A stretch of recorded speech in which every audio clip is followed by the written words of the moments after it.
Assalamualaikum warahmatullahi wabarakatuh.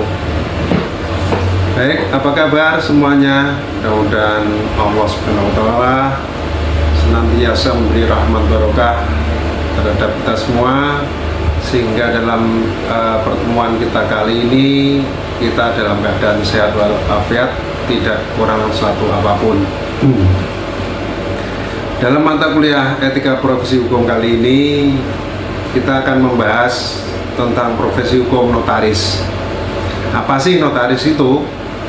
Menurut Undang-Undang Nomor 2 Tahun 2014 tentang perubahan atas Undang-Undang Nomor 30 Tahun 2004 tentang jabatan notaris, disebutkan bahwa notaris adalah pejabat umum yang berwenang untuk membuat akta otentik dan kewenangan lainnya. Apa saja kewenangan dan kewajiban notaris? Notaris memiliki beberapa kewenangan utama, termasuk membuat akta otentik, mengesahkan tanda tangan, membukukan surat di bawah tangan, dan memberikan penyuluhan hukum terkait pembuatan akta. Atau kalau dalam tugas jabatan sebagai PPAT, biasanya penyuluhan hukum di bidang pertanahan, dan itu sifatnya pro bono alias gratis. Selain itu, notaris juga memiliki kewenangan khusus terkait yang saya sebutkan tadi, pertanahan, juga tentang risalah lelang, serta kewenangan lain yang diatur dalam perundang-undangan. Jadi dalam etika profesi hukum, notaris juga diberi semacam kewenangan, tapi dalam frame atau koridor yang sudah ditetapkan oleh undang-undang yang saya sudah sebutkan tadi.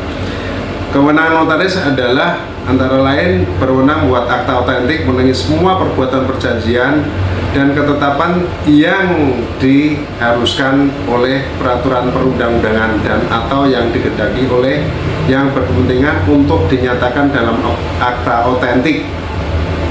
Jadi misalnya ada dua orang saling membuat perjanjian utang piutang, itu kita catatkan dan kita tuangkan dalam bentuk akta, termasuk juga jual beli dan sebagainya. Kemudian notaris juga berwenang untuk mengesahkan tanda tangan dan menetapkan kepastian tanggal surat di bawah tangan dengan mendaftar dalam buku khusus di tempat kami, jadi semacam arsip ya, dokumen. Kemudian selain kewenangan di atas, kewenangan-kewenangan yang ditunjuk oleh pemerintah terhadap apa yang menjadi kewajiban kita untuk membuat akta tersebut dalam peraturan perundang-undangan. Sementara kewajiban notaris antara lain adalah menjalankan jabatannya. Seorang notaris harus bertindak jujur, mandiri, seksama, dan tidak berpihak, dan menjaga kepentingan pihak yang terkait dalam perbuatan hukum. Nah, kewajiban notaris seperti membuat akta otentik, memberi penyuluhan hukum secara gratis kepada klien atau yang menghadap dia yang membutuhkan penyuluhan hukum, terutama di bidang pertanahan. Jadi notaris selain membuat akta juga memberi penyuluhan hukum secara gratis. Ada larangan-larangan juga yang tidak dibolehkan dilakukan oleh notaris. Antara lain membuka kantor cabang. Notaris tidak boleh berkantor lebih dari satu tempat, terutama di wilayah kedudukan notaris. Jadi kalau notaris di Blora, dia tidak boleh melakukan penandatanganan di luar daerah atau wilayah kerjanya. Notaris juga tidak boleh membawa akta dari keluarga semenda. Keluarga semenda itu keluarga yang lahir dari pertalian karena perkawinan. Jadi suami istri, kemudian anak, itu kita tidak boleh membuatkan aktanya, termasuk menjadi saksi di akta notaris tersebut. Ada beberapa profesi yang boleh diemban oleh notaris, yaitu notaris itu sendiri, PPAT, pejabat lelang kelas 2, notaris pembuat akta koperasi. Kalau notaris pembuat akta koperasi ini papan namanya tidak usah disebutkan, cukup notaris PPAT saja. Kemudian notaris syariah biasanya dibutuhkan oleh perbankan syariah dan berkompetensi di bidang perbankan syariah.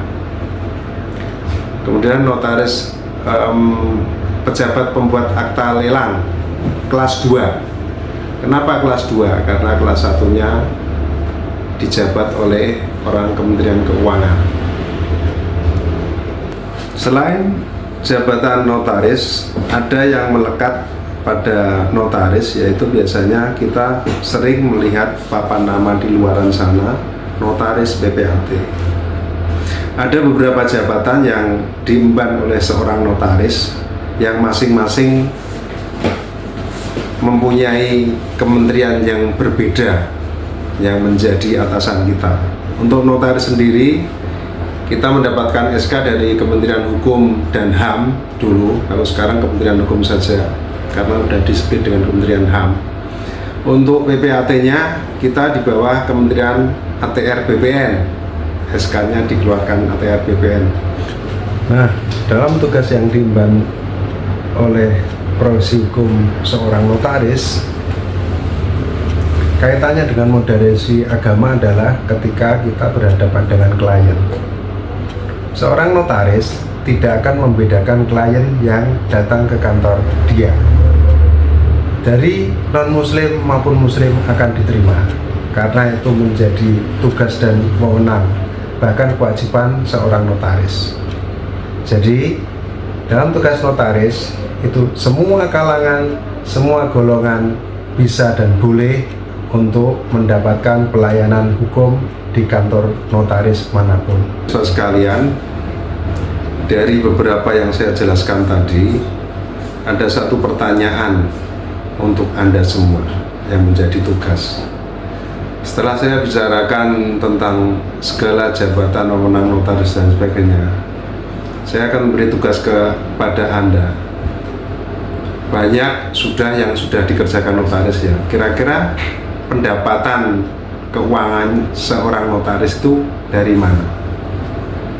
Apakah digaji pemerintah atau dihasilkan oleh kami sendiri seorang notaris? Demikian.